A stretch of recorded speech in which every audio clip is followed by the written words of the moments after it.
मैं कुछ ऐसे ही आपसे एक थोड़ी सी चर्चा करता हूं। जैसे मान लीजिए एक ऑब्जेक्टिव आपको पूछा जाता है कि लेंस बनाने में कौन सा पदार्थ प्रयुक्त नहीं किया जा सकता है। देखिए प्रश्न को पढ़ते समय ध्यान रखिएगा।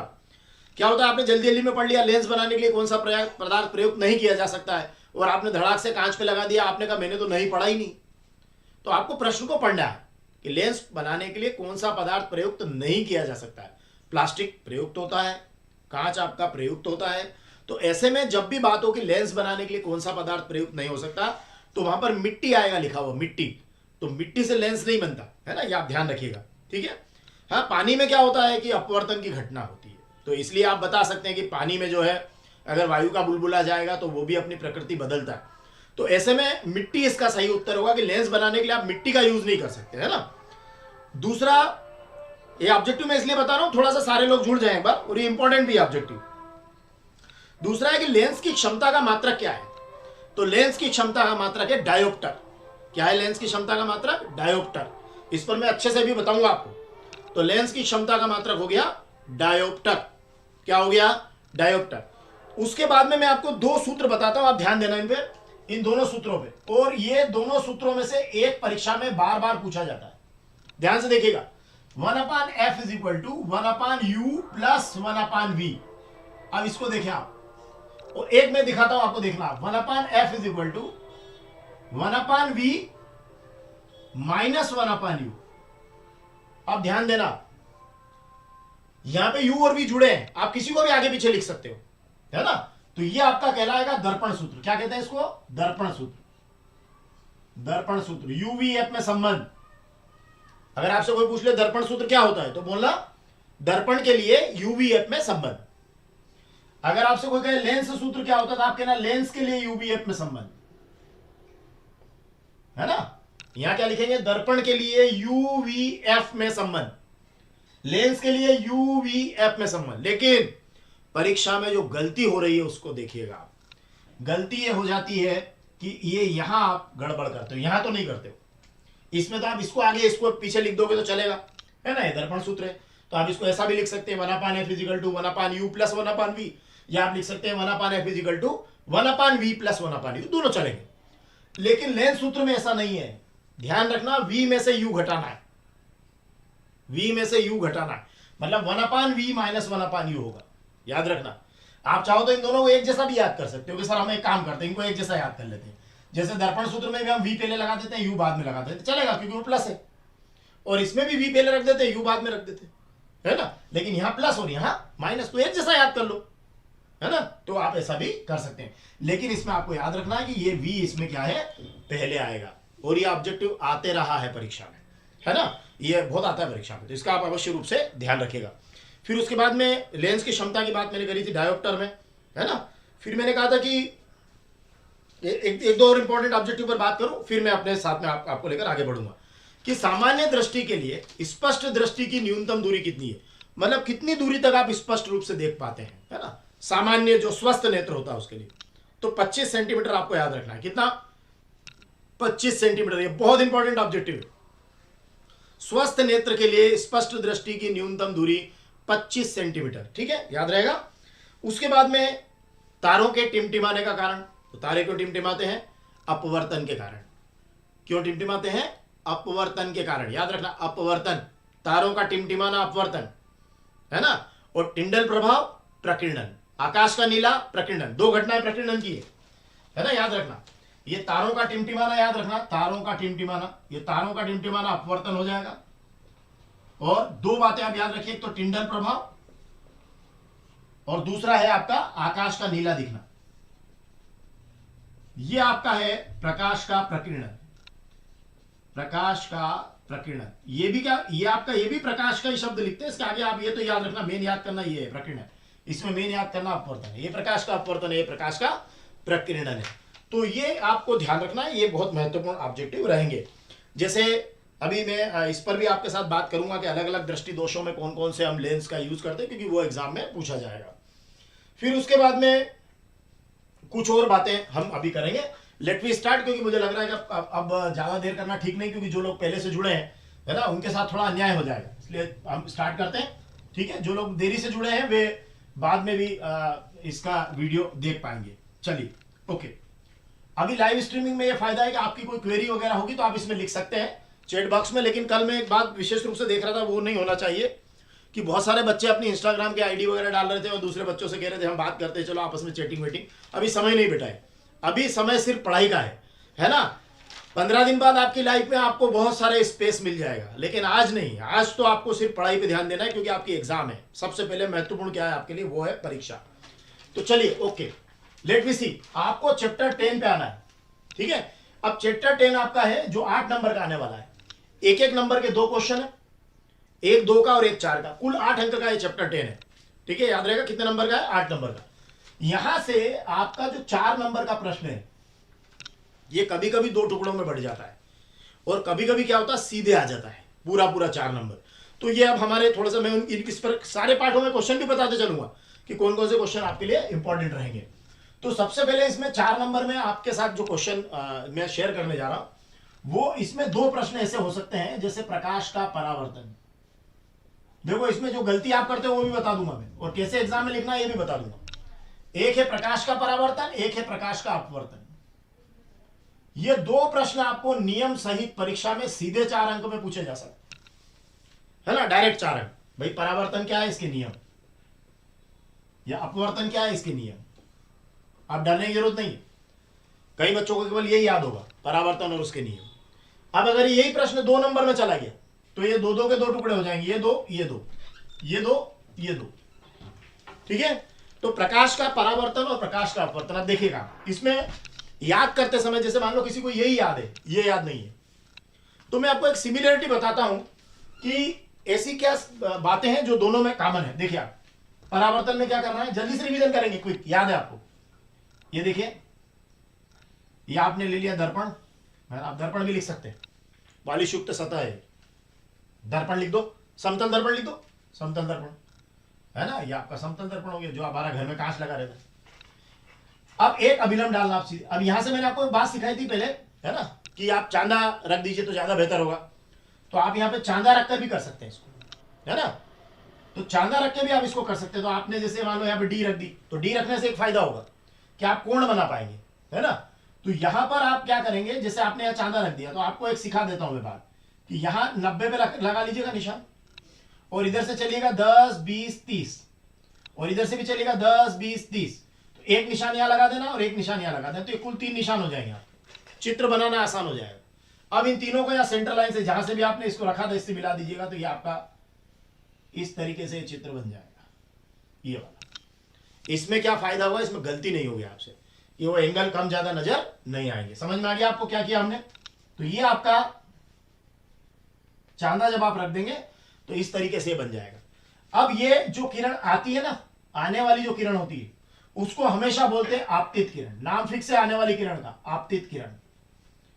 अब ये कौन सी घटना हो रही है, यहां पकड़ना, आप जल्दबाजी मत करना परीक्षा में, आप पकड़ लो इसको, कि ये परावर्तन की घटना हो रही थी, इस किरण का नाम होगा जो परावर्तन के बाद गई, तो परावर्तित किरण, ठीक है। बीचों बीच में रहेगा अभिलंब,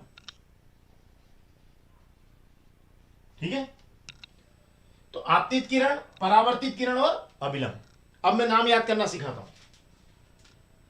आपतित किरण और अभिलंब, इन दोनों के बीच का ये वाला जो कोण है, कोण हमेशा याद रखना है, इस खड़ी लाइन से नापना है। कई बच्चे यहां कोण बना देते हैं, कोण हमेशा खड़ी लाइन मतलब अभिलंब से ही नपेगा, याद रखना। कोण कहां से नपेगा, अभिलंब से। अब देखो आ से आ, ये आ पकड़ो यहां पे, आ से आ, तो इस कोण का नाम रखना आ। अब आ से क्या बनेगा, आपतन कोण। ये देखो यहां लिखा परा, तो परा से परा, इस कोण का नाम लिख देना आप परावर्तन कोण। ये घटना ही परावर्तन की हो रही है, इस कोण का नाम परावर्तन कोण। शब्दों में उलझते हैं हम, तो याद रखने का तरीका आ से आ और परा से परा याद रख लो, ठीक है। अब देखो यहां पे क्या हुआ, प्रकाश की किरण किसी चमकदार सतह से टकराकर पुनः उसी माध्यम में लौट गई, इस घटना को, है ना, उसी माध्यम में लौटवाना उसको। मतलब हवा से आई और हवा में ही चली गई, कांच में अंदर नहीं घुसी है, हवा से आई हवा में ही चली गई, उसी को बोलते हैं उसी माध्यम में लौटना। बस यही मेन लाइन लिख दी आपने, आपको नंबर मिल जाएगा, है ना। और कहां से लौटना, आपसे कांच भी याद नहीं रहे, चमकदार सतह याद नहीं रहे, तो समतल दर्पण लिख देना, ठीक है। अब देखिए इसके जो नियम है वो क्या है, यहां देखो ये दोनों कोण आपने नाप के बराबर लिए थे, मतलब 90 वाली लाइन से 10 20 30 इधर गए थे, 10 20 30 इधर गए थे, तो ये दोनों कोण बराबर थे, तो आप कहना कि आपतन कोण जो है वो बराबर होता है किसके, परावर्तन कोण के। तो आपतन कोण का मान परावर्तन कोण के मान के बराबर होता है, हिंदी में लिख देना वहां पर। दूसरी बात, अब इसमें कुल किरणें कितनी बन रही देखो आप, 1 आपतित किरण, 2 परावर्तित किरण, 3 अभिलंब, और आपको लिखना है तीनों एक ही तल में होते हैं। तो 3 किरणें हैं देखो ध्यान से, कौन कौन सी, आपतित और परावर्तित किरण, और तीसरी किरण कौन सी है, अभिलंब, है ना। तीनों एक ही तल में होते हैं। अब आप कहेंगे साहब आपने जो है तीनों एक ही तल में होते हैं, अच्छी बात है, पर आपने यहां अपवर्तन क्यों बनाया। अब मैंने अपवर्तन क्यों बनाया ये भी बता देता हूं, आपका रिवीजन भी करा दूंगा। अपवर्तन मैंने इसलिए बताया कि आपको अंतर समझ में आ जाए दोनों बातों का, कि परावर्तन और अपवर्तन में फर्क क्या है। जब परीक्षा में परावर्तन पूछते हो तो आप अपवर्तन लिखे आते हो, अपवर्तन पूछते हैं आप परावर्तन लिखे आते हो, तो ये नहीं होना चाहिए। फर्क क्या, देखिए परावर्तन में आपने ये लाइन खींच के पॉलिश की थी और लिखा था समतल दर्पण, अपवर्तन में आप क्या करना, बीचों बीच में एक धन का निशान लगा देना, प्लस का निशान, और यहां लिख देना आप ऊपर विरल, मतलब हवा लिख देना, भले आप चाहो तो नीचे सघन लिख देना और कांच लिख देना, है ना। ऊपर विरल लिख देना, नीचे सघन लिख देना, कोई पॉलिश वॉलिश नहीं करना है, धन का निशान लग जाएगा, ऊपर विरल लिख देंगे, नीचे सघन लिख देंगे। अब ये आपका अभिलंब रेडी हो गया। ये जो लाइन होती है ना, ये अभिलंब है, कोण हमेशा इसी नापते सिखा चुका हूं मैं आपको, ये अभिलंब है, तो यहां भी इसको आपको क्या लिखना है, अभिलंब लिखना। लेकिन आपने यहां कितने माध्यम तैयार कर लिए, 2, यहां पे कितना माध्यम था, एक ही था, उसी में चला गया, क्योंकि नीचे पॉलिश कर दी, जाने नहीं दिया आप। अब यहां देखिए, अब जब आप ऐसे आएंगे तो मैं बताता हूं आपको क्या करना है आपको एग्जाम में। आप यहां पे थोड़ी दूर से आना, कोण वण नापने की जरूरत ही नहीं है, आप थोड़ी दूर से आना, ऐसे ऐसे आना, यहां से दूर से आना आप, ठीक है, और यहां पास में चले जाना, मतलब इसको इधर मोड़ देना, इधर आप दूर से आना। अब जाना कहां थी, ये कायदे से तो यहां जाना थी, लेकिन आपने क्या करा, उसको मोड़ दिया अभिलंब की तरफ। लेकिन उसके लिए याद रखना, ऊपर हवा लिखना पड़ेगा, नीचे कांच। अगर आपने ये अदला बदली कर दिया, चित्र गलत हो जाएगा। या तो ऊपर विरल, नीचे सघन लिखना, एक याद कर लेना है मेमोरी के लिए। अब देखो आने वाली किरण को क्या लिखा था आपने, वो यहां भी लिख देना, ये आने वाली तो थी, तो ये हो गई आपतित। अब ये इधर आ गई, यहां टकरा के लौटने वाली को क्या कहा था आपने, परावर्तित, क्योंकि कौन सी घटना थी, परावर्तन। यहां परीक्षा में क्या पूछा है, अपवर्तन, तो इस किरण का नाम क्या, परावर्तित किरण लिखोगे, इसको लिखेंगे अपवर्तित किरण, सिंपल सी बात है। वो नाम देखो ना यहाँ पे, तो ये हो गई अपवर्तित किरण। भाई टकरा के थोड़ी लौटी, और उतना भी नहीं सोचो तो कोई बात नहीं, देख के लिख देना। भाई जहां परावर्तन की घटना है तो परावर्तित किरण, अपवर्तन की घटना है तो अपवर्तित किरण। अब देखो आपतित किरण और अभिलंब, आ से आ, ये फिर वही आपका आपतन कोण हो गया। ये देखो आ से आ, क्या प्रॉब्लम है इसमें, वहां भी आपतन कोण लिखा था, यहां भी आपतन कोण लिख दिया। अब देखो यहां देखो, ये देखो अप से अप, यहां आपने लिखा था परा से परा, यहां अप से अप, तो ये हो जाएगा अपवर्तन कोण। सेकंड कोण का नाम याद रखना इसलिए आसान है, यहां पर भी क्योंकि ये यहां शब्द लिखा है, और यहां पर भी क्योंकि ये शब्द यहां लिखा है, तो उस कोण का नाम याद रखना बहुत आसान है। परावर्तन में वो परावर्तन कोण बनेगा, अपवर्तन में वो अपवर्तन कोण बनेगा, और एक कोण फिक्स है आपतन कोण, तो आपतन कोण तो दोनों में है, और परावर्तन की घटना में परावर्तन कोण हो गया, और अपवर्तन की घटना में अपवर्तन कोण हो गया। तो लिखते समय ध्यान रखना, जल्दबाजी में फ्लो में क्या होता है, ध्यान नहीं रहता है, लेकिन उस समय आप क्लिक करना कि आप परावर्तन है, मैं परावर्तन कोण लिखूं, अपवर्तन है, मुझे अपवर्तन कोण लिखना है, समझ में आई बात। अब देखो, अब ये हो गया। अब ये यहां तो उसी माध्यम में लौटे थे परिभाषा। अब यहां आप कहना कि जब प्रकाश एक माध्यम से दूसरे माध्यम में जाता है ना, देखो उसी माध्यम में नहीं, एक माध्यम से दूसरे माध्यम में,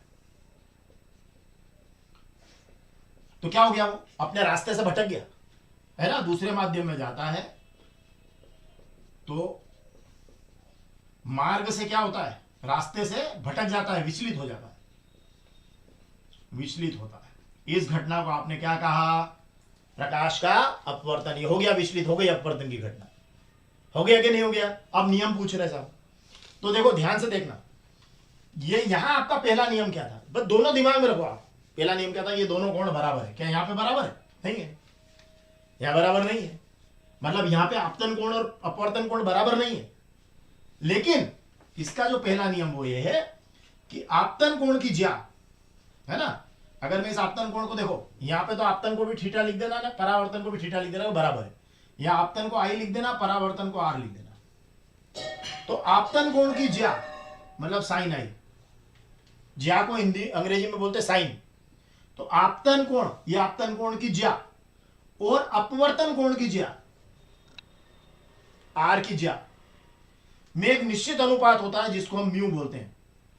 यू करके यूं काट देना, यू करके यूं काट देना, और इसको बोलते हैं अपवर्तांक। अगर आपको नहीं म्यू लिखते नहीं आया तो हिंदी में अपवर्तांक लिख देना। तो पहला नियम हो गया, बराबर नहीं होते इसलिए कुछ ना कुछ तो लिखना है ना, यहां तो बराबर लिख दिए थे। तो अपवर्तन में क्या लिखेंगे साहब, बराबर तो नहीं होते हैं, पर इनकी जो ज्या होती ना साइन, उनका जो अनुपात होता है वो अपवर्तनांक के बराबर होता है। अब आप कहेंगे साहब पहला नियम इतना कठिन हो गया, आप दूसरा सरल करके बताओ। तो चलो सरल कर देते हैं। यहां से जो यहां का जो सेकंड नियम है यहां टीप देना, लेकिन टीपते समय अकल लगाना, ठीक है। चलो टीपो, बोलो। आपतित, यहां क्या लिखा है, परावर्तित। यहां क्या लिखोगे, अपवर्तित, है ना भाई। यहां की जो किरण है उसका नाम तो अपवर्तित किरण है ना, इस किरण का नाम क्या है, अपवर्तित है, इसका नाम परावर्तित था। तो यहां से टिपना है। सेकंड नियम परावर्तन और अपवर्तन में बिल्कुल सेम है, बिल्कुल सेम, एक शब्द का फर्क है। यहां परावर्तित लिखा रहेगा, यहां अपवर्तित किरण और अभिलंब, और लिख देना तीनों एक ही तल में, तीनों एक ही तल में होते हैं। खत्म, दोनों प्रश्न खत्म, 4-4 नंबर के। और अगर 2-2 में आए तो 2 टुकड़ों में खत्म। लेकिन एक बात ध्यान रखना, परावर्तन और अपवर्तन के जब भी चित्र आए बेटा, परीक्षा में प्रश्न आए, सुंदर सा चित्र बनाना है, बढ़िया। क्यों, क्योंकि जब 4 नंबर में प्रश्न आएगा तो चित्र 2 अंक का रहेगा, है ना। इतना सारा लिखने के 2 अंक मिलेंगे, एक परिभाषा और 2 नियम, लेकिन चित्र में 2 अंक मिल जाएंगे। तो चित्र बढ़िया बनाना है। यहां पे सिंपल एक नीचे खींच के एक अभिलंब बनाना, और यहां पे सीधे प्लस का निशान बना देना, ठीक है। और आने वाली किरण को हमेशा आपतित किरण कहेंगे। अगर परावर्तन की घटना है तो परावर्तित किरण, अपवर्तन की घटना है तो अपवर्तित किरण। कोण के नाम याद रखना बहुत आसान है, क्योंकि आप ये आ से आ आपतन कोण, यहां भी आ से आ आपतन कोण, यहां चूंकि परावर्तन है तो परावर्तन कोण, और यहां चूंकि अपवर्तन है तो अपवर्तन कोण। क्लियर, मेरे ख्याल से आपको 4-4 नंबर के 2 प्रश्न हो गए। आगे बढ़ जाऊं मैं, है ना। इसको मैं मिटा देता हूं क्योंकि अब समय जो है मेरे पास, क्योंकि मुझे भी आगे बढ़ना ना। अब मैं आप लोगों के साथ एक बहुत महत्वपूर्ण प्रश्न शेयर करूंगा। देखिए, हटा देता हूं मैं इसको, है ना। आप स्क्रीनशॉट कर लेना, या फिर ऐसा करिएगा कि बाद में भी आप देख सकते हैं जब जरूरत हो, ठीक है। चलिए, तो आपके 2 4-4 नंबर के क्वेश्चन बहुत अच्छे से मैंने आपके साथ यहां कर दिए हैं। अब मैं आपको एक ऐसा सवाल बताता हूं जो पिछले 2-3 सालों से परीक्षा में आ रहा है, और इतना इजी है, मतलब हलवा है बिल्कुल। लेकिन क्या है कि अब वो सवाल का नाम सुनते ही पसीने छूट जाते हैं, तो वहां छूट रहा है परीक्षा में, है ना। उसको देखना, और बिल्कुल एकदम जरा सा कुछ नहीं, आपको इतना मजा आएगा कि उसको आप कहोगे यही लिख दे सर, ये तो बहुत अच्छा है। देखो कैसे, एक प्रश्न जो आता है उस पर आ जाऊं मैं, क्योंकि वो ठीक रहेगा आना, है ना। जैसे यहां ध्यान दीजिएगा, लेंस की क्षमता, लेंस की क्षमता, इसका मात्रक डायोप्टर होता है। लेंस की क्षमता का जो सूत्र है, बस वो अगर आपको याद है, 1/फोकस दूरी, 1/फोकस दूरी, और ब्रैकेट में लिख देना m, मीटर में। 1/फोकस दूरी काय में, मीटर में। और याद रखना कि 2 तरह के लेंस है भाई बात लेंस की हो रही। तो अगर वो लेंस अवतल है तो दोनों नेगेटिव होंगे, क्षमता और फोकस दूरी दोनों ऋण। अगर उत्तल है तो क्षमता भी धन, फोकस दूरी भी धन। तो उत्तल में प्लस और अवतल में माइनस। बस इतना अगर याद है तो 4 नंबर लेकर आ रहे हो आप। देखो, फोकस दूरी के व्युत्क्रम को, फोकस दूरी के व्युत्क्रम को लेंस की क्षमता कहते हैं। खत्म। देखो, फोकस दूरी का उल्टा किया ना, तो 1/फोकस दूरी लिखा है ना आपने, तो क्या परिभाषा बनी, फोकस दूरी के व्युत्क्रम को, व्युत्क्रम मतलब उल्टा, फोकस दूरी के व्युत्क्रम को लेंस की क्षमता कहते हैं। हो गया। तो ये देखिए आप, फोकस दूरी के व्युत्क्रम को, मतलब परिभाषा हो गई आपकी। अब मैं लिख ही देता हूं यार थोड़ा सा इसको, क्योंकि बहुत इंपॉर्टेंट है। फोकस दूरी के व्युत्क्रम को, मतलब उल्टे को, लेंस की, या डायरेक्ट में लिख देता हूं क्षमता कहते हैं। ठीक है, फोकस दूरी के व्युत्क्रम को लेंस की क्षमता कहते हैं। परिभाषा खत्म हो गई। अब यहां पे इस क्षमता का मात्रक लिख देना, इसका मात्रक डायोप्टर है। हो सकता है कि 2 नंबर का आपका प्रश्न खत्म हो गया हो, सवाल अगर नहीं आता तो यहां से ये एक ऑब्जेक्टिव पड़ा ही हो रहा, और ये भी रिक्त स्थान में पूछ लेते हैं कि लेंस की फोकस दूरी के व्युत्क्रम को रिक्त स्थान कहते हैं, तो क्षमता है ना, और लेंस की क्षमता किसकी व्युत्क्रम होती है, तो फोकस दूरी की। तो क्षमता फोकस दूरी क्षमता और मात्रा डायोप्टर। अगर ये बात आपको याद है और साथ में दिमाग में लगाना कि अवतल लेंस का अगर सवाल आता है तो ऋण, उत्तल लेंस का सवाल आता है तो धन। अब मैं आपको बता दूं, आप दुनिया का कोई भी सवाल कर लेंगे, है ना, परीक्षा में आ जाए। देखो आप, मैं आपको उदाहरण बताता हूं इसका। आप कहेंगे क्यों सवाल करा रहे हो, परेशान कर रहे हो? इसलिए कह रहा हूं कि ये हर साल आ रहा है, 19 के पेपर में, 20 के पेपर में, है ना, तो ये इसलिए बोल रहा हूं। देखिए आप, एक सवाल दे रहा हूं मैं आपको, वो सवाल ये है कि एक लेंस की क्षमता जो है, देखना सवाल, है ना, बहुत फास्ट आगे बढ़ जाऊंगा फिर उसके बाद तो मैं, लेकिन ये 2 सवाल मेरी मर्जी, मेरा मन है कि करवाऊं मैं। एक लेंस की क्षमता, क्योंकि पिछले सालों में पूछे हुए, -2.0 डायोप्टर है, डी भी लिख सकते हैं पीछे डायोप्टर की जगह। फोकस दूरी बताओ।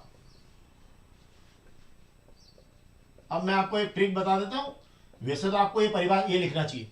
देखो एक दूसरा सवाल भी लिख लेते हैं। एक लेंस की, एक और सवाल लिखते हैं, एक लेंस की फोकस दूरी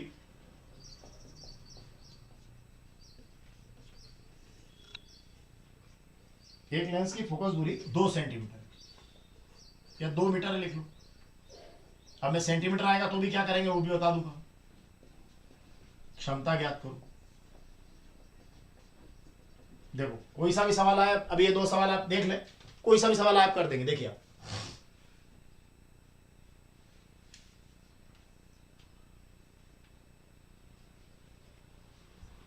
यहां पे लिख लीजिए एक अवतल लेंस की, नाम से लिख दीजिए अवतल लेंस। चलिए आगे देखिएगा, कुछ नहीं करना, क्षमता है और फोकस दूरी पूछी।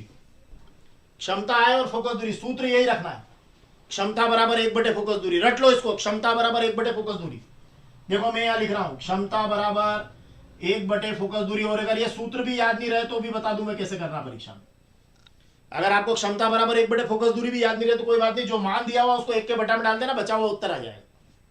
देखो आप, क्षमता थी ना 2, तो इसको कर दो 1/2, ये माइनस सही है ना, या सॉरी क्षमता दी ना, और क्या पूछा आपसे, फोकस दूरी पूछी। तो डायरेक्ट देखो, डायरेक्ट भी लिख सकते हो और सूत्र से भी। देखो सूत्र से बताता हूं पहले, ये क्षमता की जगह लिखा 2, माइनस का 2, और आपसे पूछा 1/, फोकस दूरी। अब फोकस दूरी को उधर ले लो, 2 को इधर ले लो, तो देखो तो फोकस दूरी कितनी आई, 1/-2, और ये हो गया आपका आधा, तो 0.5 काय का माइनस का, है ना, और फोकस दूरी काय में नपती है, मीटर में। हो गया। अगर ये आपको ऐसे नहीं आता है, सूत्र तो एक ही है, अगर आपको ऐसे नहीं आता तो सीधे निकाल देना, फोकस दूरी बताओ, तो कहना है भैया ये फोकस दूरी, सीधे यहां देखो, यहां ये 1/2, खत्म, और ये 0.5, और ऋण है, कौन सा लेंस है बता देना, कौन सा लेंस है, कौन सा लेंस है, अवतल। ऑटोमेटिक चिन्ह देखते ही बता दोगे कौन सा लेंस है, ठीक है, अवतल। प्लस हो तो उत्तल। अब आपसे अगर इसी सवाल में देखो, ये सवाल देखो, फोकस दूरी दे दी और क्षमता पूछ ली, यही सूत्र है, ये लगा दिया सूत्र। नहीं याद आ रहा सर हमको सूत्र, हमको तो ये पता है, आपने हमको बताया कि क्षमता निकालना है, तो हमने लिखा क्षमता और जो मान दे रखा उसको 1 के बटा में डाल दिया, ये खत्म, तो भी उत्तर आ जाएगा। लेकिन लिखा क्या है, कौन सा लेंस है, अवतल, तो चिन्ह काय करेगा, माइनस। ये ध्यान रखना है, ये पकड़ कर लेना कि अवतल हो तो माइनस लगाना है, उत्तल हो तो प्लस।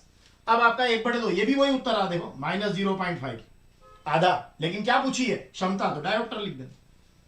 फोकस दूरी पूछे तो मीटर में लिख देना, क्षमता में पूछे तो डायोप्टर में लिख देना, और जो मान दे उसको 1 के बटा में डाल देना, और बचा हुआ जो पूछे उसको आगे लिख देना। सरल तरीका बता दिया मैंने आपको, है ना। यह सूत्र भी नहीं लिखना हो तो कोई बात नहीं, सीधे लिखना आप, तो फोकस दूरी पूछी है ना, फोकस दूरी बराबर 1/2, खत्म। क्षमता बराबर 1/2, खत्म।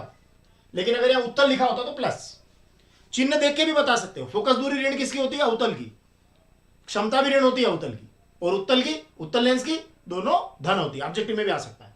तो ये 4 नंबर है भाई।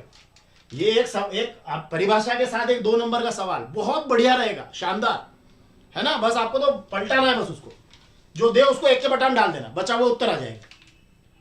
ये मेरी ट्रिक समझ लो, जो दे उसको 1 के बटा में डाल दो, बचा हुआ उत्तर आ जाएगा। अवतल हो तो ऋण, उत्तल हो तो धन। ठीक है, चलो आगे बढ़ते हैं। तो ये 4 नंबर का प्रश्न मैंने आपको बता दिया आज, बहुत महत्वपूर्ण परीक्षा की दृष्टि से, है ना। देखो डिस्क्रिप्शन के अंदर है ना, आप जब ये वीडियो समाप्त करें तो इसके डिस्क्रिप्शन में बाद में जाके देख लेना, तो मैंने 4 प्रैक्टिस पेपर डाले हैं इसके अंदर, है ना, ऑब्जेक्टिव के। तो चारों को आप हल कर लेना, तो लगभग आपके जो है 100-125 ऑब्जेक्टिव आपके उसमें से हो जाएंगे, है ना। जो इंपॉर्टेंट है, पिछले सालों के पेपरों में आया है, बहुत बहुत इंपॉर्टेंट है, उसके हिसाब से ही बनाया है ना। तो उन ऑब्जेक्टिव्स की प्रैक्टिस भी आप डिस्क्रिप्शन में जाके लिंक को क्लिक करके कर लेना। और वैसे आपके स्कूल में टीचर्स वगैरह भी उसको आपको शेयर करते रहे, तो कोई दिक्कत आने वाली नहीं है ना। आप वहां से भी कर सकते हैं, हम पीडीएफ के रूप में भी उपलब्ध करा रहे हैं उसको अलग अलग ग्रुप्स में, तो वो भी हम आपको भेज रहे हैं, तो वहां से भी आपको मिल जाएंगे। 4 सेट है, ऑब्जेक्टिव सही हल कर लेना। ठीक है, ऑब्जेक्टिव के ही है चारों सेट, है ना, तो आप उसको हल करें। ठीक है, और यहाँ के डिस्क्रिप्शन में भी उसकी लिंक मैंने डाल दी, कभी कभार मान लो आपको स्कूल से नहीं मिल पाए तो आप वहां से उसको कर लेना। तो हमने आपको प्रैक्टिस के लिए कराया है उसको। चलिए आगे बढ़ते हैं। अब एक प्रश्न आ सकता है कि अवतल दर्पण और उत्तल दर्पण के उपयोग। अब मैं लिस्ट आउट तो आपको प्रश्न बाद में करा ही दूंगा, अवतल दर्पण और उत्तल दर्पण के उपयोग। अब ये क्या है कि अब ये उपयोग पूछे, केवल उपयोग। तो देखिए ध्यान रखना, एक कार दिमाग में लाना, एक कार, उस कार से उपयोग बताता हूं। देखो इसका लिखना कार या गाड़ी, है ना, गाड़ी शब्द लिख दे, कार उसमें सब आ जाएंगे, या वाहन लिख दे, गाड़ी की हेडलाइट। ठीक, और इसमें लिख देना, उत्तर में लिख देना गाड़ी का साइड ग्लास या साइड मिरर, साइड दर्पण। ग्लास की बजाय ग्लास में से बोलते हैं उसको साइड दर्पण, साइड का दर्पण। तो ये हेडलाइट हो जाएगी और ये साइड का दर्पण, उत्तल। क्यों साइड दर्पण क्यों? क्योंकि ये पीछे के वाहनों को देखने के काम आता है, पीछे के वाहन देखने में उत्तल दर्पण का उपयोग होता है बेटा, पीछे का वाहन देखने में। कारण क्या है पता है आपको? ये उत्तल दर्पण लगा दो ना, तो पीछे का बड़ा एरिया नजर आता है उत्तल दर्पण, और यह उत्तल दर्पण है गाड़ी की हेडलाइट। ये बड़ा करके बताता है, देखो इसमें कैसे, शेविंग में, दाढ़ी बनाने में, सौर भट्टी में। बात 2 ही पूछेंगे, 3 बता दिए मैंने, ताकि एक आध भूल भी जाओ तो कोई बात नहीं। तो 2 तो गाड़ी से बना देना, है ना, एक शेविंग में, एक सौर भट्टी में। और इधर आपसे पूछे तो देखो एक बताता हूं मैं आपको, पीछे का बड़ा एरिया देखने में। तो क्या होता है कि आजकल तो सीसीटीवी कैमरे लग गए, पर पहले के समय में भी और आज भी कुछ स्टोर्स ऐसे होते हैं जहां जो दुकानदार मालिक बैठा था ना, उस मालिक के पास में वो एक बड़ा दर्पण लगा रहता है और उसमें पीछे का सब दिखता रहता है। तो जो स्टोर होते हैं, है ना, किराना स्टोर, मॉल, किराना स्टोर, इसमें या और भी कोई स्टोर जैसे भी हो, उसमें पीछे की गतिविधियां देखने के लिए, बैक साइड की। क्योंकि वो बेचारा, उसका ध्यान तो इधर है, ग्राहक उधर है, या वो साइड में, तो वो देखते रहता है। तो पीछे की गतिविधियां, एक्टिविटी देखने के लिए कि कहीं कोई गड़बड़ तो नहीं है, उसमें भी इसका उपयोग होता है। तो वो भी आप लिख सकते हैं। पीछे का बड़ा एरिया देखने में, एक्चुअली इसका उत्तल दर्पण का उपयोग क्या है? पीछे का बड़ा एरिया देखने में। अब वो बड़ा एरिया देखने में आप कुछ भी करो, जैसे मान लो आपको मैं ताजमहल का उदाहरण बताता हूँ कि वो एक ऐसा प्लेस है जहां से आप खड़े हो जाओ तो पीछे से पूरा ताजमहल दिखता है। तो वो मतलब वो वहां पे एक ग्लास लगा हुआ है, पुराने जमाने की टेक्नोलॉजी देखो, तो उस ग्लास में दिखते तो पीछे पूरा बड़ा ताजमहल। तो पीछे का बड़ा एरिया देखने में उत्तल दर्पण का उपयोग होता है। और अवतल में तो सिंपल ही लिख देना आप, शेविंग में, सौर भट्टी में इसका उपयोग होता है। एक अवतल का एक उपयोग हो रहा है, वो डेंटिस्ट भी करते हैं इसका उपयोग, डेंटिस्ट, है ना, दांत वात बड़े देखने करने के लिए, उसको बड़ा प्रतिबिंब देखने के लिए इसका डेंटिस्ट वगैरह भी इसका यूज करते हैं। तो ये आपका हो जाएगा अवतल और उत्तल के। ये तो ये आपके 2-2 नंबर में किसी प्रश्न के साथ चिपका के टिका दिए तो दिक्कत होगी, इसलिए इसको आप जरूर कर लें। फिर आगे देखते हैं हम।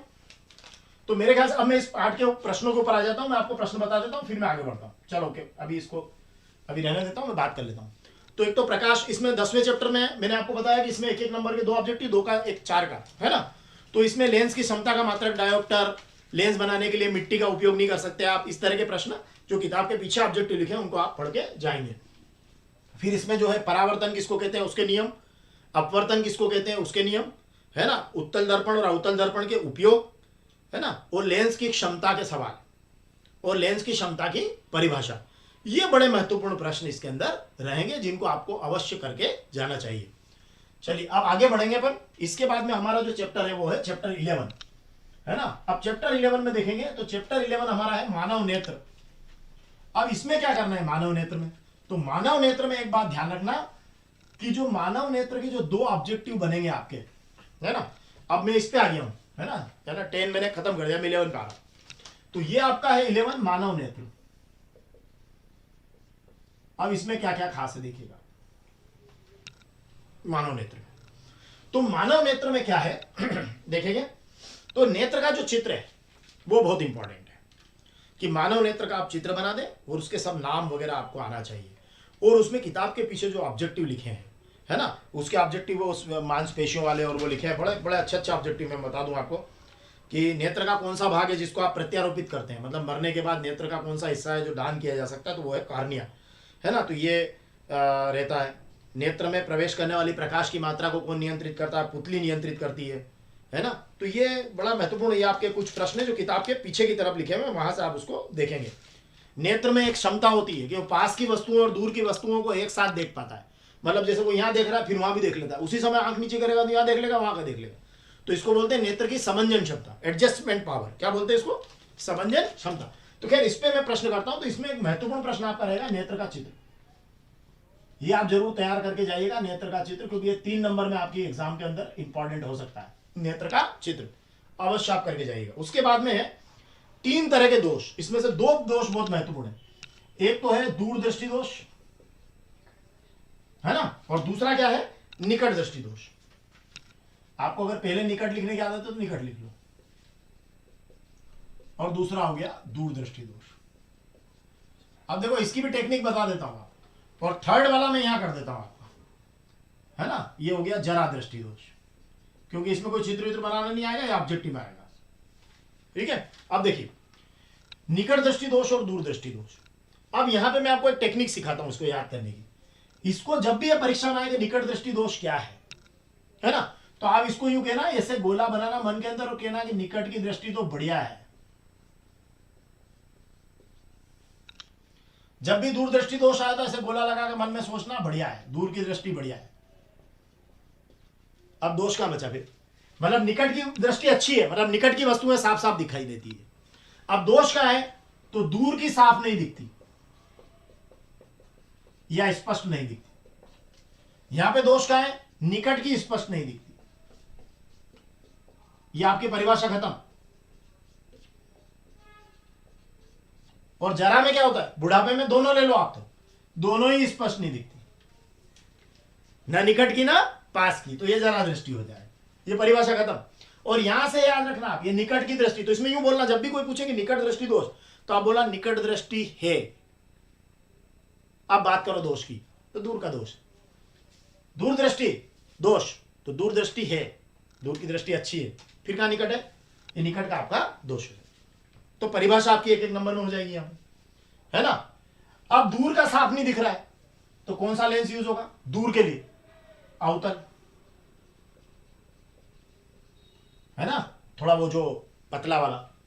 और निकट की अच्छी नहीं है ना, निकट साफ नहीं दिख रही है, तो आपकी उत्तल मोटा वाला लेंस, उत्तल लेंस जो बीच में मोटा है।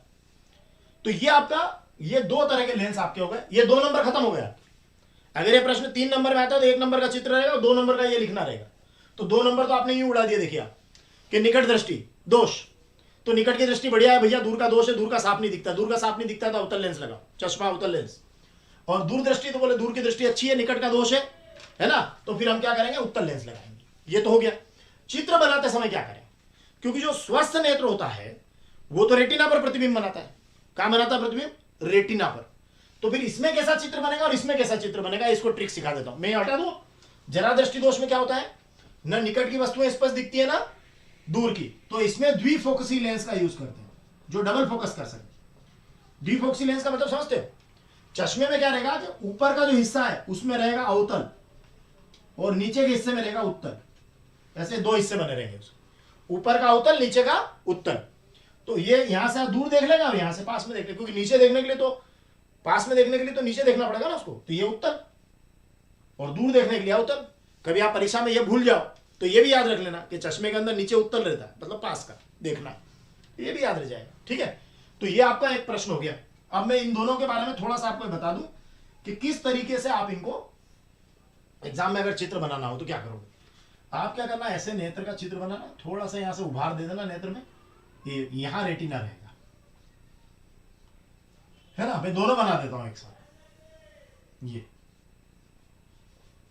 उभार बना देना, ठीक है, ये रेटिना। इसमें क्या होता है कि जो भी प्रकाश की किरण आएगी वो जो निकट दृष्टि दोष है उसमें रेटिना के पहले ही फोकस हो जाएगी। ये जो नेत्र लेंस रहेगा ना इसको यही फोकस कर देगा आने वाली किरण, ठीक है, पहले कर देता है। और इसमें क्या रहेगा, ये यहां करता है इसको, ये जब नेत्र लेंस से आएगी ना ये यहां करता है इसको। अब यहां फोकस कर। अब आपको क्या करना है, आपको क्या लाना है, क्या लाना है आपको, रेटिना पर लाना है। यहां कौन सा लेंस लगाएंगे, अवतल, इसके आगे लगाना है अवतल, ये अवतल लगा देना, और लाना प्रकाश की किरण है और इसको यहां करके यूं लिया, ये मिला देना। अगले चित्र में 2 चित्र बनेंगे, अगले चित्र में इसको यहां लाके यूं मिला देना, यहां रेटिना पर बना देना, ये लेंस लगा देना अवतल लेंस। अब इसमें क्या करोगे, तो इसके आगे उत्तल लगाना और इसको यहीं मिला देना लाके, फिर ये यहां से लाना, ये तो ये यहां आके मिल जाएगी। तो इसमें कौन सा लेंस रहेगा, उत्तल, और इसमें रहेगा अवतल। और मैंने बता दिया इसमें आप पहले ही रोक देना उसको, है ना, और अवतल लगा के फिर उसको पीछे ले जाना, इसको यहां पीछे ले जाना और ये लगा के रोक देना। कोई भी एक तैयार कर लो, दूसरा अपने आप तैयार हो जाएगा। मतलब आपको दोनों दोष अगर याद है तो एक कोई सा भी पहले करो प्रिपेयर आप, उससे दोनों की प्लानिंग हो जाएगी। ठीक है, तो मेरे ख्याल से ये एक प्रश्न आपका 3-3 नंबर के 2 महत्वपूर्ण प्रश्न और ऑब्जेक्टिव वगैरह सब इससे निपट जाएंगे आपके। और नेत्र का चित्र तैयार कर लेना और नेत्र के भागों के नाम और उसमें कौन सा भाग क्या काम करता है ये जरूर आप, है ना। नेत्र लेंस की फोकस दूरी में परिवर्तन किया जा सकता है ना, तो वो पक्षमा भी जो रहती ना, है ना। तो ये इस तरीके के जो ऑब्जेक्टिव किताब में लिखे हैं, डरने की जरूरत नहीं, घबराओ मत, किताब के पीछे लिखे ऑब्जेक्टिव सरल वाले, और इसमें कोई बहुत बड़ा ऑब्जेक्टिव नहीं आने वाला है ना, किताब के पीछे का ऑब्जेक्टिव करके जाना है। अब इसमें कुछ और 3 नंबर के प्रश्नों पर आ जाता हूं, क्योंकि ऑब्जेक्टिव यहां खत्म हो जाएंगे आपके नेत्र में जाके। इसमें ज्यादा से ज्यादा कोई ऑब्जेक्टिव बन सकता है, तो वो बन सकता है कि तारों का टिमटिमाना, तो प्रकाश का अपवर्तन, वो तो उधर ही चला गया। टिंडल प्रभाव, प्रकाश का प्रकीर्णन, है ना। आकाश का नीला दिखाई देना, प्रकाश का प्रकीर्णन। प्रकीर्णन याद रखो, टिंडल प्रभाव, ये ऐसे घटनाओं के नाम आगे लिख लेना कि प्रकीर्णन पे 2 घटनाएं हैं, टिंडल प्रभाव और आकाश का नीला दिखना, और ये अपवर्तन वाली घटना है तारों का टिमटिमाना। अब आपका ये यहां पे मैं 3 नंबर के प्रश्न पे आ रहा हूं, तो 3 नंबर में मैंने आपको निकट दृष्टि दोष और दूरदृष्टि दोष बताए। अब यहां एक प्रश्न आता है प्रिज्म वाला, प्रिज्म से भी 2 प्रश्न बनते हैं 3-3 नंबर के। एक तो होता है प्रिज्म से अपवर्तन और एक होता है प्रिज्म से वर्ण विक्षेपण।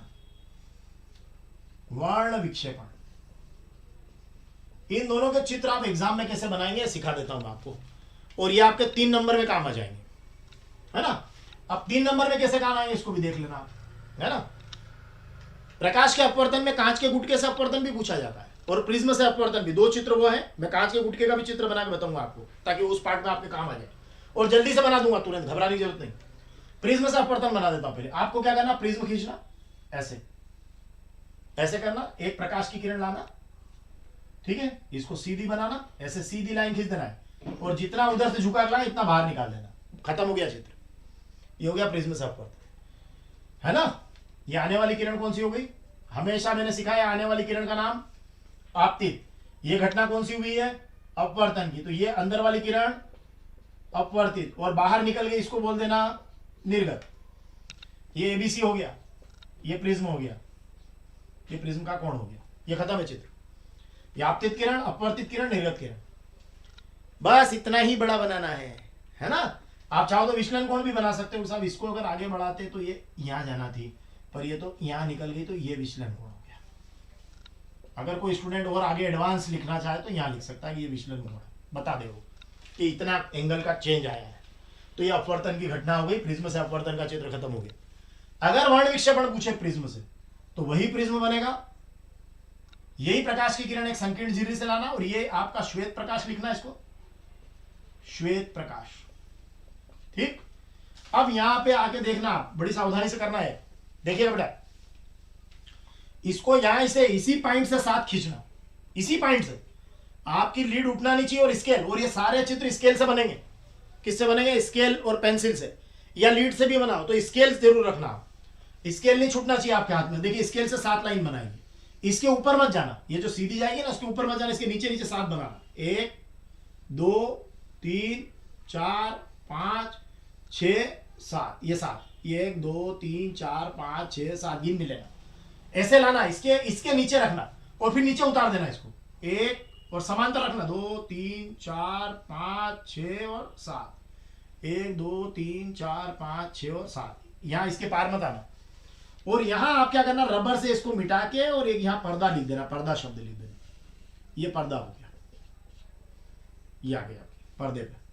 अब कलर बताना आप, तो कलर हमेशा बोलना नीचे से ऊपर, है ना, मतलब नीचे लिखना बैंगनी और ऊपर लिखना लाल। बेजानीह पीनाला, बैंगनी जामुनी नीला हरा पीला नारंगी और लाल, नीचे से ऊपर। बेजानीह पीलाला, नीचे से ऊपर, याद रखना। सबसे ज्यादा विचलन किसका होता है? बैंगनी का। देखो आप यहां से सबसे ज्यादा कौन मुड़ा? बैंगनी। ये ऑब्जेक्टिव पूछ सकते हैं आपसे, कठिन ऑब्जेक्टिव आया तो सबसे ज्यादा मुड़ा बैंगनी, सबसे कम मुड़ा लाल, तो जो ज्यादा मुड़ा उसका विचलन ज्यादा, तो कौन ज्यादा मुड़ा? बैंगनी। तो बैंगनी रंग का विचलन क्या हुआ? सबसे ज्यादा। ये आपके प्रिज्म का चित्र कंप्लीट हो गया, है ना। श्वेत प्रकाश 7 रंग में मिल गया, बन गया आपका, ये हो गया। अगर इसकी परिभाषा पूछ ले तो एक लाइन की परिभाषा, श्वेत प्रकाश जब 7 रंगों में विभक्त हो जाता है, श्वेत प्रकाश को जब प्रिज्म में से गुजारा जाता है, ये श्वेत प्रकाश प्रिज्म में से गुजारा, इसके यहाँ नीचे लिख देना प्रिज्म, गुजारा जाता है तो वो 7 रंगों में विभक्त हो जाता है। इस घटना को वर्ण विक्षेपण कहते हैं। खत्म, ये घटना है। आप गए श्वेत प्रकाश लेकर प्रिज्म के सामने ने 7 रंग बन गए, तो घटना ही तो है, और ये क्या हो गया? वर्ण विक्षेपण। और अपवर्तन में क्या करना? सिंगल लाइन लाना, बीचों बीच से निकालना, नीचे उतार देना, खत्म। तो ये 2 चित्र आपके हो गए। अगर इसी में आपका ये अपवर्तन का ही चित्र थोड़ी देर के लिए आपके कांच के गुटके का पूछ ले तो भी मत डरना। देखो मैं यहां बना के बताता हूं आपको। एक कांच का गुटका बनाना है ऐसे, इसमें ये अपवर्तन का हुआ प्रिज्म से। अब मैं देता हूं कांच के गुटके से अपवर्तन, ये भी 4 नंबर में कभी चित्र या 2 नंबर में पूछ ले तो आप डरो मत, बहुत सरल चित्र है, देखना आप, और टेक्निक से सिखाऊंगा। एक लाइन यहां खींचना, एक लाइन यहां खींचना, खत्म चित्र। देखिए आप इसको लाना, दूर से लाना, दूर से लाना, मैं दूर से लाना सिखाता हूं हमेशा, और इसको यहां ऐसे ले आना। हो गया? थोड़ी मुड़ गई है, अगर आपकी नहीं इच्छा हो तो और थोड़ा पास में ले लो इसको, ये वाले निशान को और पास में ले लो, देखो आप, ताकि अच्छा मुड़ जाए। ये हो गया। अब जितना दूर से यहां लाए उतना ही दूर से निकाल देना, ये आपका चित्र कंप्लीट हो जाएगा। क्या किया? फिर से देखो, ये 2 निशान खींचना, एक थोड़ा आधे से इधर खींचना और एक उसके पास में ऐसे इधर खींचना। अब लाए आप ऐसे लिटाते हुए लाए तो ऐसे ही लिटाते हुए बाहर निकालना, ये तो दोनों बाहर हो गई, और बीच वाली को यूं लाके मिला देना। अब ये हो गई आपकी कौन सी किरण? आपतित। ये अपवर्तित। नाम यहां याद कर रहे हो, वहां याद हो रहे हैं। आपतित अपवर्तित, आपतित अपवर्तित, निर्गत निर्गत, खत्म।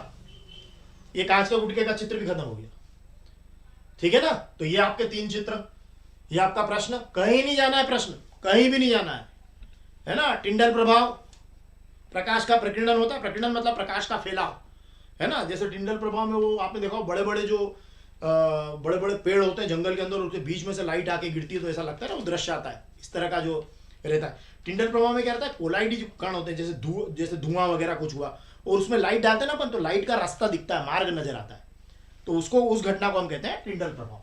तो खैर अब, और आकाश का नीला दिखाई देने का कारण भी जो टिंडल प्रभाव का कारण है, प्रकाश का प्रकीर्णन, प्रकाश का प्रकीर्णन, है ना, स्कैटरिंग ऑफ लाइट बोलते हैं अंग्रेजी में इसको, प्रकाश का प्रकीर्णन, वो जो है उसकी घटना। ठीक है बेटा। तो इसमें, इस पार्ट में आप कौन कौन से प्रश्न करेंगे?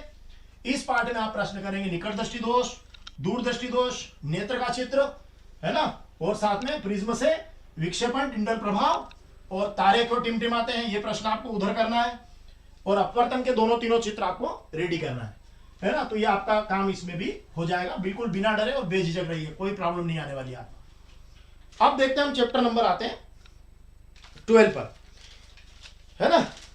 चैप्टर नंबर 12, चैप्टर नंबर 12 को अगर आप देखें तो विद्युत का चैप्टर है। इसमें सबसे पहले तो मैं आपको बताता था, ओम का नियम याद कर लेना। 2 नंबर में ओम का नियम रेडी करके जाओ नाचते गाते।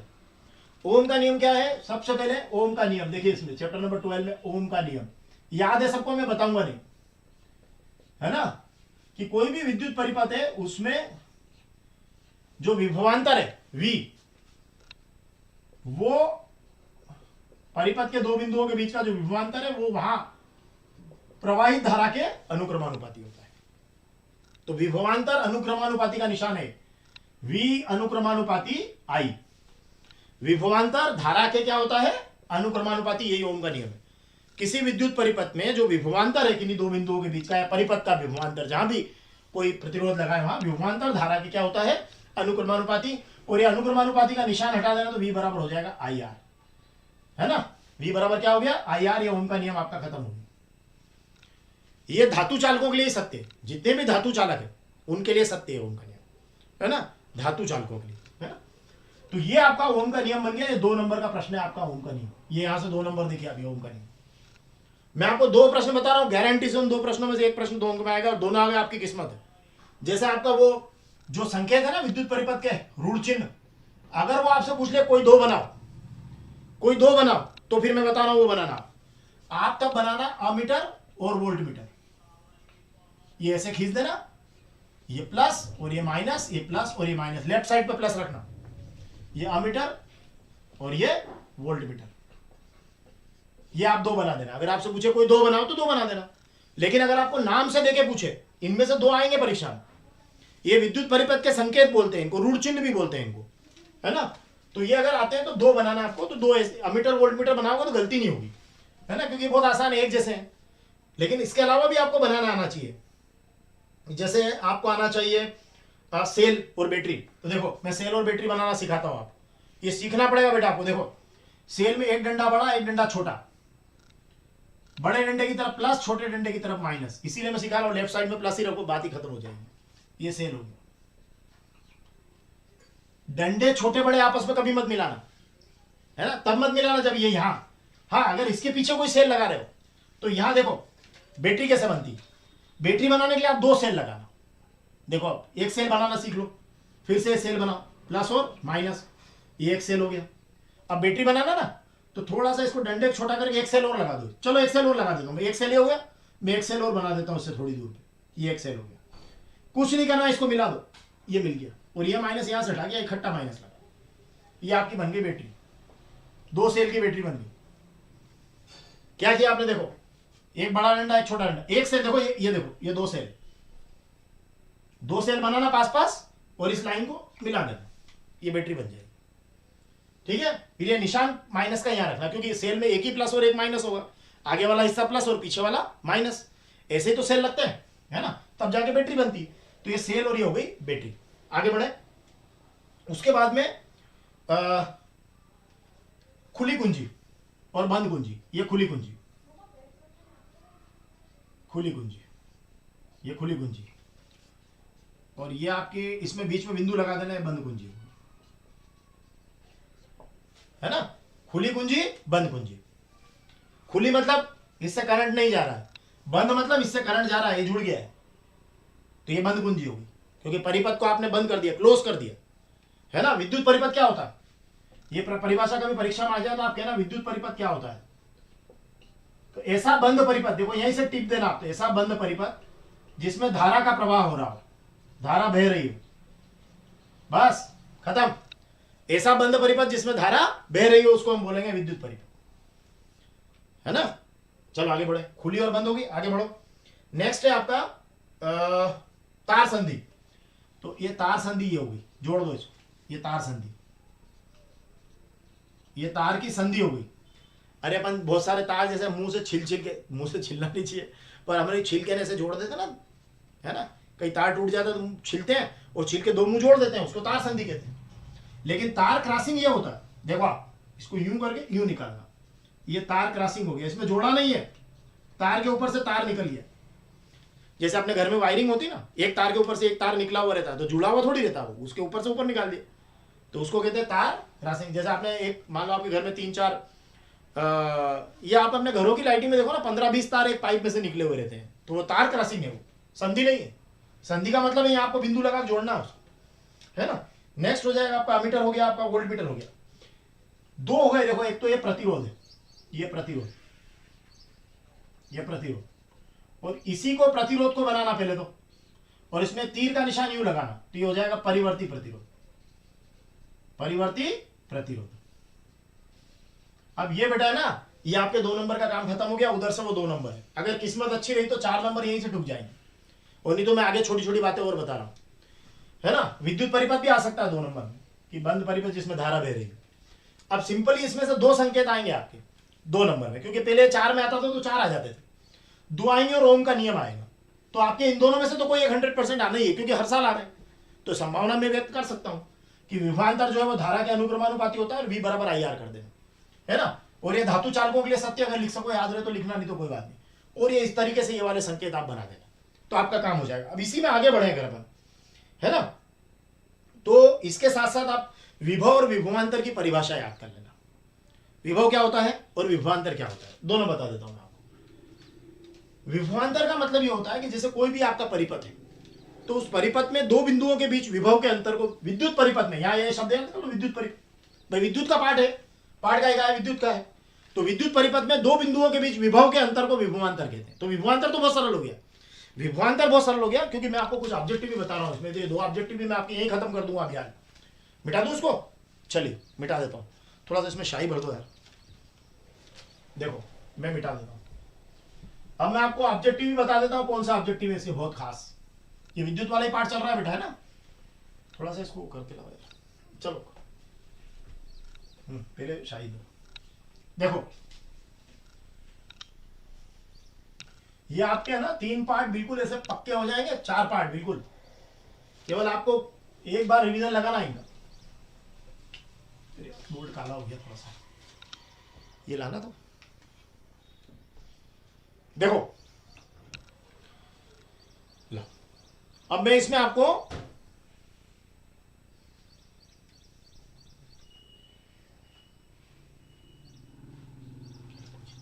देखिएगा कि अभी आपका जो ओम का नियम आया था, है ना, आवेश, कुछ बातें बता देता हूं। आवेश प्रवाह की दर को कहते हैं विद्युत धारा। आवेश प्रवाह की दर को क्या कहते हैं, विद्युत धारा। फिर उसके बाद में आपका आया कि ये धारा जो है ये हो गई आवेश बटे समय। कुछ राशियां बता रहा हूं मैं आपको। और विद्युत परिपथ के बारे में क्या बोला मैंने आपको, कि ऐसा बंद परिपथ जिसमें धारा बह रही हो, धारा बहती हो या बह रही हो, वो कहलाएगा आपका विद्युत परिपथ। मैं बहुत सरल परिभाषा बता रहा हूं, बहुत ही सरल।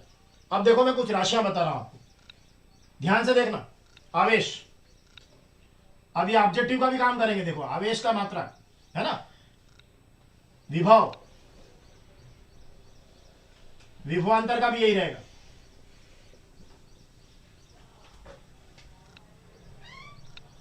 धारा, धारा मतलब विद्युत धारा, है ना। प्रतिरोध, ये मात्रक, है ना। इनके मात्रकों पर ऑब्जेक्टिव संभावित है, तो इनके मात्रक आप तैयार करके जाइएगा, है ना। और विद्युत शक्ति, और लास्ट में कर देना अश्व शक्ति।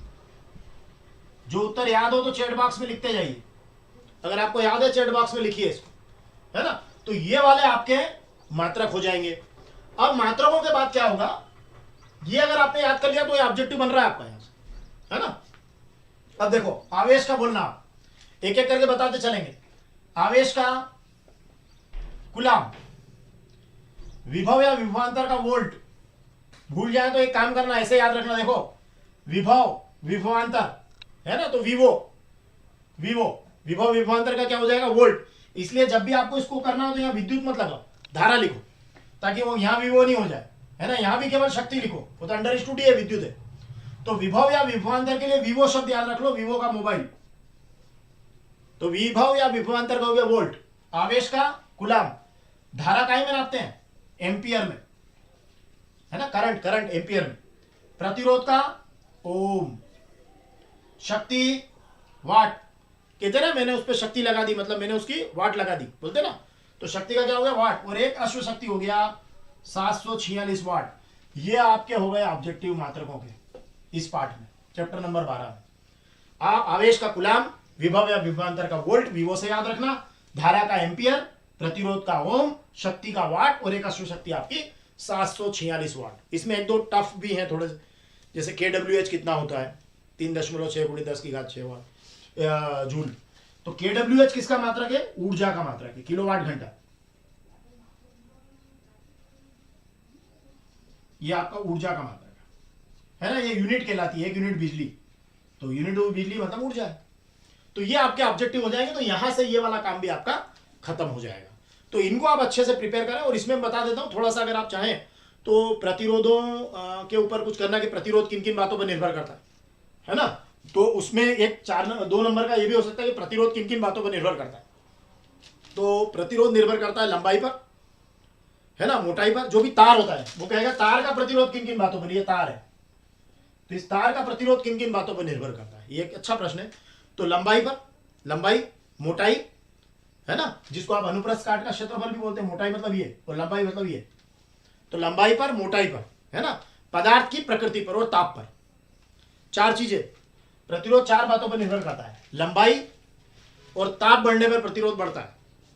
किसी भी चालक की अगर आप लंबाई बढ़ा दोगे या उसका टेम्परेचर बढ़ा दोगे तो प्रतिरोध बढ़ेगा।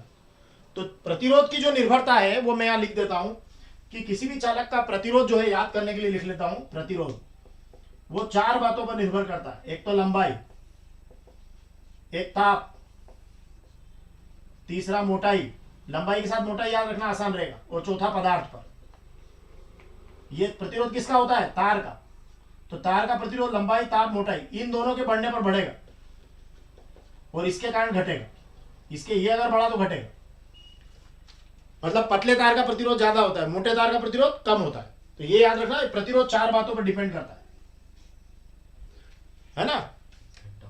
यस, 1 घंटा हो चुका है। मेरे पास इशारा आ गया कि 1 घंटा हो गया, लेकिन एक इंपॉर्टेंट प्रश्न बच गया और मैं इसको करे बिना आज छोड़ूंगा नहीं, क्योंकि ये पेपर में छपा हुआ प्रश्न है ना। क्योंकि प्रश्न ही एक है चैप्टर नंबर 13 में, तो उसको मैं छोड़ के नहीं जाऊंगा। इसको गीला कर दो जरा, करके लाओगे? ओके। तो देखिए ये आप कर लेना, है ना।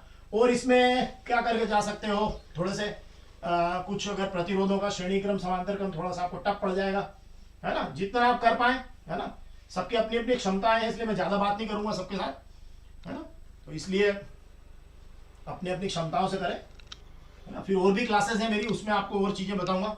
कल तो मेरी प्योरली ऑब्जेक्टिव क्लास है ना, सुबह 8 बजे बिल्कुल प्योरली ऑब्जेक्टिव क्लास होगी, है ना। पूरे ऑब्जेक्टिव पर मैं चर्चा करूंगा आपके साथ में। तो खैर अब मैं बात कर रहा हूं, और उसके बाद फिर एक क्लास लूंगा, मत घबराइएगा। आईएमपी प्रश्नों की एक बार और क्लास ले लेंगे, जो खास प्रश्न है, जो लगते हैं कि वो ये तो बिल्कुल आएंगे। लिखना सिखा दूंगा परीक्षा में कैसे लिखते हैं। अब चैप्टर 13 देखना। तो चैप्टर 13 में जो प्रश्न है जिसके आने की भरपूर संभावना है, पहले उस पर बात कर लो आप। वो है चुंबकीय क्षेत्र रेखाएं।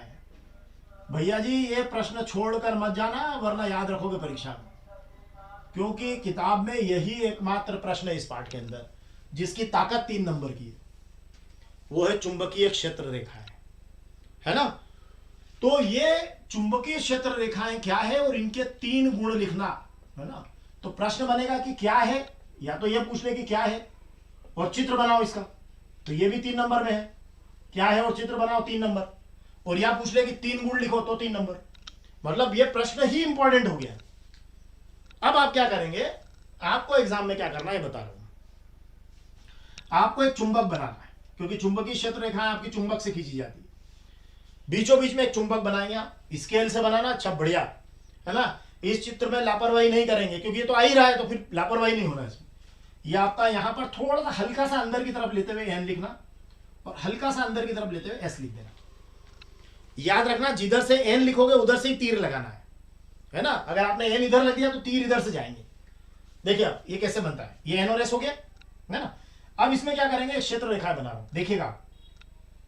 1, काटना मत इनको, 2 और 3 इधर बना दो, ये 3 काटना मत कहीं भी, ऐसी 3 नीचे बनाना, 1 2, बीच में से थोड़ी चौड़ी कर देना, ताकि चौड़ी करोगे तो कटेगी नहीं। बढ़िया हो गया। 1 यहां से बाहर निकाल देना, एक यहां से बाहर निकाल देना, एक यहां अंदर ले लेना, एक यहां अंदर ले लेना। अब ये देखो कैसे तीर कैसे लगाना, देखना ध्यान से देखिएगा। ये बन जाए उसके बाद आप क्या करना, एन से एस की तरफ तीर लगाना।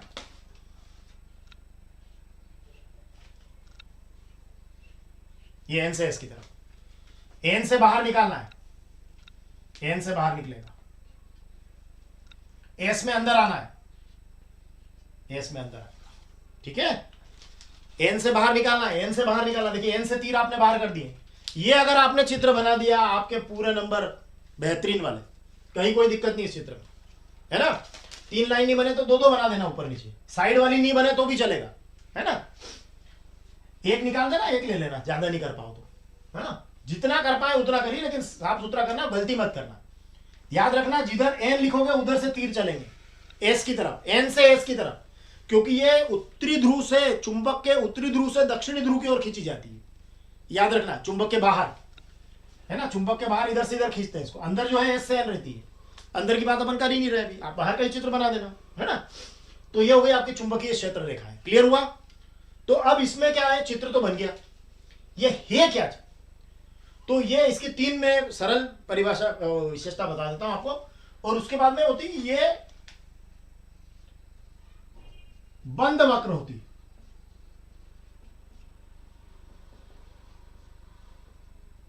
ये इस लाइन का बड़ा भारी मतलब है, ये साधारण लाइन नहीं, बंद वक्र होती है। बंद वक्र का मतलब क्या है कि ये चुंबक के बाहर तो उत्तर से दक्षिण की ओर खींची जाती है, और चुंबक के अंदर ये दक्षिण से उत्तर की ओर खींची जाती है। तो इसका चित्र ऐसा हो जाता है, देखो आप, अपन अभी परीक्षा में तो नहीं बना रहे इसको, लेकिन ऐसे बनता है, ये यूं हो जाता है और यहां से ये यूं हो जाता है, ये यूं हो जाता है, तो ये यूं और ये यूं, तो ये तो बंद हो गया। तो ये बंद वक्र होती है। क्या होती है, बंद वक्र। तो ये आप यूं भी लिख सकते हैं, आप चाहो तो, कि चुंबक के बाहर उत्तर से दक्षिण और चुंबक के अंदर दक्षिण से उत्तर की ओर खींची जाती है, तो आप ऐसा भी लिख सकते हैं। और ये बहुत बढ़िया लाइन है कि बंद वक्र होती है। दूसरी बात, ये एक दूसरे को कभी नहीं काटती, इसका कारण भी बताऊंगा मैं आपको, ये भी याद करके जाना आप, ये एक दूसरे को कभी नहीं काटती है, ये एक दूसरे को कभी नहीं काटती है। तीसरी बात, कभी नहीं काटती। और तीसरी बात जो मैं लिख रहा हूं, अब उसको ध्यान दीजिएगा, उसको रटना पड़ेगा आप, क्योंकि आपको याद नहीं रहेगा, मुझे मालूम है कि छोटे बच्चे इतना याद नहीं कर पाते। इसके किसी बिंदु पर अगर आप स्पर्श रेखा खींचोगे, ये 3 देखो 3 क्षेत्र रेखाएं, नीचे भी 3 क्षेत्र रेखाएं, है ना, 1 2 3, तो इनके ये 2 तो बहुत सरल हो गया, मैंने इसीलिए ऊपर लिख दिया, याद जल्दी हो जाएगा। बंद वक्र होती है, एक दूसरे को कभी भी नहीं काटती। तीसरी, कि इनके किसी बिंदु पर खींची गई, इसके किसी बिंदु पर खींची गई स्पर्श रेखा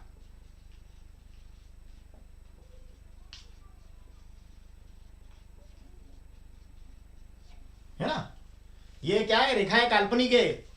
बस ये जो चुंबकीय क्षेत्र बताती है वो वास्तविक होता है, चुंबकीय क्षेत्र रेखाएं तो काल्पनिक होती है ना। तो इसके किसी बिंदु पर खींची गई स्पर्श रेखा, उस बिंदु पर, ये याद करना बेटा, परिणामी चुंबकीय क्षेत्र को बताएगी, परिणामी चुंबकीय क्षेत्र को बताती है। परिणामी मतलब इकलौता, एक, फाइनल बताती है। ये अगर आपने याद कर लिया, तीसरा पॉइंट, तो आपके लिए बहुत फायदेमंद हो, है ना। तो इनके किसी बिंदु पर खींची गई स्पर्श रेखा, उस बिंदु पर परिणामी चुंबकीय क्षेत्र को, जैसे आपने यहां कोई स्पर्श रेखा खींची, है ना, और इधर ही खींचेंगे वो, तो ये आपने स्पर्श रेखा खींची दी, इस पॉइंट पर परिणामी चुंबकीय क्षेत्र हो जाएगा। इस पॉइंट का परिणामी चुंबकीय क्षेत्र हो गया बी, है ना। इस चित्र में नहीं बताना है आपको, पर बता रहा हूं मैं आपको कि ऐसा एक परिणामी चुंबकीय क्षेत्र होता है। तो ये 3 विशेषताएं आप रट लीजिए, 3 पूरे नंबर मिलेंगे। चित्र एक भी नंबर नहीं काट सकता आपका कोई भी। और परिभाषा यह होगी, ये परिभाषा, ये परिभाषा, ये परिभाषा। तो 3 in 1 काम होगी। अब आपको इतनी लंबी छोटी परिभाषा नहीं याद रहेगी सर, तो फिर ये दोनों मिला के लिख देना, पर फिर तीसरा पॉइंट भी तो लिखना पड़ेगा। अब आपको सर तीसरा कोई सरल पॉइंट बता दीजिए, बता दूंगा, लेकिन ये याद करोगे तो ज्यादा इंप्रेसिव रहेगा, ज्यादा अच्छा रहेगा, जब मालूम है कि प्रश्न आ रहा है ना। उसमें कोर्स में है ही नहीं, 1-1.5 पेज लिखा है, तो ये आ ही सकता है, तो फिर इसको करें अपन। लेकिन उसके बाद भी अगर आप चाहें तो आप ऐसा बता सकते हैं कि ये ध्रुवों पर निकट होती है। देखो आप, ये ध्रुवों पे पास पास है ना, तो ये एक पॉइंट आपका बन सकता है, चौथा पॉइंट, कि ये ध्रुवों पर निकट होती है, क्योंकि ध्रुवों पर चुंबकीय क्षेत्र प्रबल होता है। इसलिए वहां क्या होती है, निकट होती है। तो ये आपका काम चलाओ पॉइंट है, काम चलाओ, नंबर तो दिला देगा है ना, लेकिन वो ये लिखने में क्या होगा कि ये बहुत महत्वपूर्ण है, क्योंकि आपको काटने वाला जो उत्तर है वो इससे बन जाएगा कि दो क्षेत्र रेखाएं एक दूसरे को क्यों नहीं काटती। कितने प्रश्न हो गए मालूम आपको, ये इसी से रिलेटेड 3 गुण हो गए, परिभाषा हो गई, चित्र हो गया। अब क्यों नहीं काटती कर लो, काम खत्म हो गया। 3 नंबर का दुनिया की कोई ताकत नहीं रोक सकती आपको। एक आप जाओ तो जाओ, दक्षिण हस्त अंगुष्ठ नियम याद करके चले जाना, है ना, तो आपका काम ही हो जाएगा। दक्षिण हस्त अंगुष्ठ नियम याद कर लिया तो काम ही हो जाएगा। वो क्या है दक्षिण हस्त अंगुष्ठ नियम, वो भी बता दूंगा, मैं बिहार बता दूंगा। तो चलिए अब ये क्यों नहीं काटती है बता देते हैं, है ना। अब मुझे मिटाना पड़ेगा यार ये, है ना, अपने अच्छा जैसे तैसे बना दिया था उसको मिटाता हूँ। यस से यस ले, ओके आगे बढ़ते हैं, आगे बढ़े। यस, एक बार आप चाहें तो स्क्रीनशॉट कर लीजिएगा इसको, क्योंकि ये बहुत अच्छा उत्तर है आपका 3 नंबर का। चित्र भी बढ़िया रेडी हो गया है, 4 पॉइंट लिखे हुए हैं, तो आपके लिए बढ़िया काम हो जाएगा एग्जाम के पॉइंट ऑफ व्यू से, है ना। ओके आगे बढ़ते हैं। अब ये देखिए, ये क्यों नहीं काटती है, ये प्रश्न भी आ सकता है 3 नंबर में बेटा, और इसके लिए ये वाला पॉइंट आपका बहुत काम आने वाला है, ये तीसरा वाला, क्योंकि दूसरे पॉइंट में लिखा है कि काटती नहीं है, तो ये काटती क्यों नहीं है, ये प्रश्न देखिए आप, क्यों नहीं काटती है, मैं आपको इसका जवाब दूंगा। एक दूसरे को क्यों नहीं काटती है, क्यों नहीं काटती। आप इस 13वें पार्ट पे अगर आपने पकड़ बना ली तो एक ही प्रश्न है बेटा, इस पे पकड़ बनाना है, और इसके ऑब्जेक्टिव भी मैं बता देता हूं आपको क्या आ सकते हैं। अब देखिए, चुंबकीय क्षेत्र रेखा एक दूसरे को क्यों नहीं काटती, देखना ध्यान से। अगर मान लीजिए, आप उल्टा बोलना कि मान लीजिए अगर चुंबकीय क्षेत्र रेखाएं काटती है, देखो मैं काट के बताता हूं, तो क्या नुकसान होगा देखिए आप। ये एन और ये एस, एन से एस की तरफ खींचना है, ये पहली रेखा कर दो और ये दूसरी काट दो, इसकी ये काट दी दूसरी। अब कट गई, देखो आप कटने पे क्या होगा, देखो आप एक इस पॉइंट के ऊपर कटी तो एक स्पर्श रेखा तो ये हो गई, एक स्पर्श रेखा ये हो गई, तो एक ही कटान बिंदु पे 2 स्पर्श रेखाएं हो जाएगी। क्यों नहीं काटती है, तो आपको उल्टा जवाब देना परीक्षा में, क्यों नहीं काटती है, तो आप बोलना माना काटती है। ठीक, आपने मान लिया, चलो आपकी बात मान लेते काटती है, काट दी साहब। अब कटान बिंदु पर कितनी स्पर्श रेखाएं होगी, कटान बिंदु पर 2 स्पर्श रेखाएं होगी, 2 स्पर्श रेखाएं हो गई, है ना। कितनी स्पर्श रेखाएं हो गई, 2। अब कटान बिंदु पर परिणामी क्षेत्र की कितनी दिशा होती है, केवल 1। अब यहां 2 स्पर्श रेखाएं हो गई, तो परिणामी क्षेत्र की कितनी दिशा हो गई, 2 दिशाएं होगी। परिणामी क्षेत्र की किसी भी पॉइंट के ऊपर केवल एक ही दिशा होती है, 2 होती नहीं है, तो परिणामी क्षेत्र की 2 दिशाएं होगी, जो कि संभव नहीं है। परिणामी क्षेत्र की 2 दिशाएं संभव नहीं है, क्योंकि परिणामी चुंबकीय क्षेत्र की केवल एक ही दिशा होती है। परिणामी चुंबकीय क्षेत्र को बताने वाली केवल एक दिशा, एक पॉइंट होता है। अब यहां कितनी हो गई, 2 दिशाएं हो गई, जो कि संभव नहीं है, इसलिए आप बोल देना कि नहीं काटती है। यह आपका 3 नंबर का चित्र नहीं बनाना है, समझाने के लिए लिखा है। यह भी 3 नंबर में आ सकता है कि क्यों नहीं काटती है, तो उल्टा जवाब देना कि माना काटती है। तो कटान बिंदु पर 2 स्पर्श रेखाएं, 2 स्पर्श रेखाएं मतलब परिणामी चुंबकीय क्षेत्र की 2 दिशाएं, जो कि संभव नहीं है, इसलिए नहीं काटती है। तो ये आपका उत्तर हो जाएगा। अब ये वाला पॉइंट आपका बहुत महत्वपूर्ण है, क्योंकि ये आप याद करेंगे तीसरा पॉइंट, तो ये परिभाषा में भी काम आने वाला है आपके, है ना। हालांकि परिभाषा तो आप कुछ भी बना सकते हो कि ये बंद वक्र होती है, एक दूसरे को नहीं काटती, क्या करें जो, या यूं मतलब आपको कुछ बनाना है तो ये ध्रुवों पर निकट होती है, भाई बनाना है तो फिर कुछ भी बना दो, लेकिन द बेस्ट ये है ना। तो ये आप बनाओगे तो तीसरे पॉइंट में भी काम आएगी, भले इसको आप पहला पॉइंट भी बना सकते हो, पर चूंकि पहले परिभाषा लिखी हुई है तो इसको तीसरा बना लेना, ठीक है ना। तो ये भी कर सकते हैं आप, और बहुत अच्छा रहेगा आपके लिए कि आप इसको तैयार करें। अब ये अपन बात कर रहे थे दक्षिण हस्त अंगुष्ठ नियम की, वो मैं बता देता हूं, तो ये आपका काम ही खत्म हो जाएगा इसका। अच्छा, एक इसमें ऑब्जेक्टिव जो है ना, 1-2 किताब के पीछे लिखे हैं, बड़े अच्छे ऑब्जेक्टिव है, कुछ 1-2 मैं भी बता देता हूं। जैसे चुंबकीय क्षेत्र क्या होता है, क्या होता है चुंबकीय क्षेत्र, जैसे एक ऑब्जेक्ट, एक प्रश्न 1 नंबर में ये भी, चुंबकीय क्षेत्र क्या होता है, तो चुंबक के आसपास का वह क्षेत्र जहां तक उसका प्रभाव रहता है चुंबकीय क्षेत्र। सदिश राशि है चुंबकीय क्षेत्र, है ना, जितने भी क्षेत्र होते हैं सब सदिश होते हैं, चुंबकीय क्षेत्र, विद्युत क्षेत्र। तो चुंबक के आसपास का वह क्षेत्र जहां तक उसका प्रभाव रहता है, उसका चुंबकीय क्षेत्र हो गया। अरे भाई जैसे मान लो कोई स्कूल है, तो उस स्कूल में प्रिंसिपल साहब का प्रभाव रहता है कि नहीं रहता है, तो प्रिंसिपल साहब का क्षेत्र है। ऐसे ही किसी चुंबक के आसपास का वह क्षेत्र जहां तक उस चुंबक का प्रभाव रहेगा वो चुंबकीय क्षेत्र है ना। कलेक्टर का प्रभाव रहता है कि नहीं जिले में, है ना, तो चुंबक का प्रभाव उसके क्षेत्र में रहेगा तो उसको कहेंगे चुंबकीय क्षेत्र, है ना। तो इसमें यह जरूर आप करेंगे, चुंबकीय क्षेत्र के बारे में बात जरूर अवश्य हम करेंगे। उसके बाद में फिर आप लेना कि हाँ यस, एक ऑब्जेक्टिव और बता देता हूँ, दिक सूचक क्या होता है। जो दिक सूचक सुई होती है ना, वो एक छोटा चुंबक होता है, तो उसको आप चुंबक के पास लाओगे तो उसमें विक्षेप आता है, क्योंकि वो खुद भी क्या होता है, छोटा चुंबक होता है। और धारा के चुंबकीय प्रभाव की खोज, जो धारा का जो चुंबकीय प्रभाव है उसकी खोज किसने की थी, तो ये आप ले लेना ओरस्टेड ने, है ना। किसने की थी, ओरस्टेड ने। ये 3-4 ऑब्जेक्टिव है इस पार्ट के, बस इनसे बाहर नहीं होगा ऑब्जेक्टिव। चुंबकीय प्रभाव की खोज ओरस्टेड ने, दिक सूचक सुई क्या है, छोटा चुंबक, है ना। और विद्युत चुंबकीय क्षेत्र कौन सी राशि है, सदिश राशि है। चुंबकीय क्षेत्र होता क्या है, किसी चुंबक के आसपास का वह क्षेत्र जहां तक उसका प्रभाव रहता है, तो चुंबकीय क्षेत्र है। ठीक है, अब मैं वो दक्षिण हस्त अंगुष्ठ नियम की बात कर रहा था। तो दक्षिण हस्त अंगुष्ठ नियम कुछ नहीं है, राइट हैंड, ये राइट हैंड है मेरा। तो ये अंगुष्ठ नियम ये है कि आपने अपने दक्षिण, ये देखिए आप इस तरीके से, है ना। आपकी किताब में यही बना है क्या, जरा बुक में देखो, जरा बुक में देखो कौन सा चित्र है, बस उसी हिसाब से मैं बता देता हूँ, है ना। अंगूठा नीचे करके बता देता हूँ, ये देखिए इस तरीके, ये दक्षिण अंगुष्ठ नियम हो जाएगा, है ना। कि आपने क्या करा, एक तार को पकड़ा है ना, क्या करा, ये तार है, इस तार को आपने पकड़ लिया, इसको आप तार मानिए, इसको आप तार मान लीजिए। मैं नियम यही समझा देता हूँ आपको, दक्षिण हस्त अंगुष्ठ नियम याद रखना। कौन सा नियम है, दक्षिण हस्त, 13वां पाठ, दक्षिण हस्त अंगुष्ठ नियम।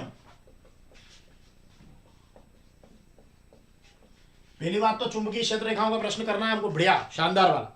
लेकिन उसके बाद भी अगर आपको नहीं आ रहा है तो आप इसको दक्षिण हस्त अंगुष्ठ नियम को करेंगे, है ना। आपकी किताब में लाओ, मेरे को दे दो, आपकी किताब में ये वाला चित्र बना हुआ है, इसको बता देता हूं मैं। ये देखिए आपकी पुस्तक में दक्षिण हस्त अंगुष्ठ नियम का चित्र बना हुआ है, पेज नंबर कितना है, 254 नंबर पेज पे बना हुआ है दक्षिण हस्त अंगुष्ठ नियम, है ना। तो इसको आप कैसे करेंगे, इसको मैं बता देता हूं आपको। देखिए ये ऐसे तार पकड़ा हुआ है, ऐसे ये तार पकड़ा हुआ है, तो आपको क्या करना है, एक तार बनाना है और ऐसे इसमें एक लाइन, और ये आपका विद्युत धारा होगी। अभी समझाता हूं। और यहां आपकी चुंबकीय क्षेत्र रेखा है, ये हो गया आपका क्षेत्र रेखा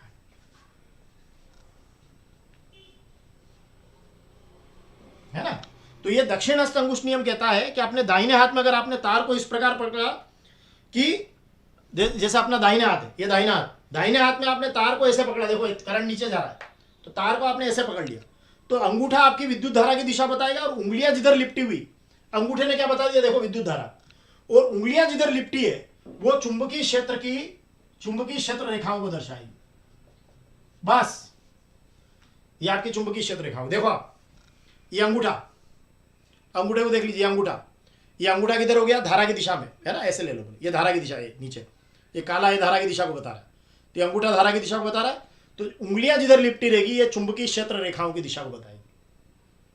चुंबकीय क्षेत्र जो होगा ना इसके आसपास, क्योंकि करंट अगर बहेगा, ये करंट बह रहा है इसमें, तो इसके आसपास चुंबकीय क्षेत्र आएगा, है ना। ये ओरस्टेड ने कहा था, किसने कहा था, ये धारा के चुंबकीय प्रभाव की खोज किस वैज्ञानिक ने की थी, ओरस्टेड ने। तो ओरस्टेड ने कहा कि ये आपने करंट भेजा इसमें, तार में, ये तार में करंट जा रहा है, तो इसके आसपास चुंबकीय क्षेत्र आएगा, और वो चुंबकीय क्षेत्र इस तरीके से जो है, उंगलियां जो लिपटी हुई इस तार पे, ऐसे आएगा ये चुंबकीय क्षेत्र।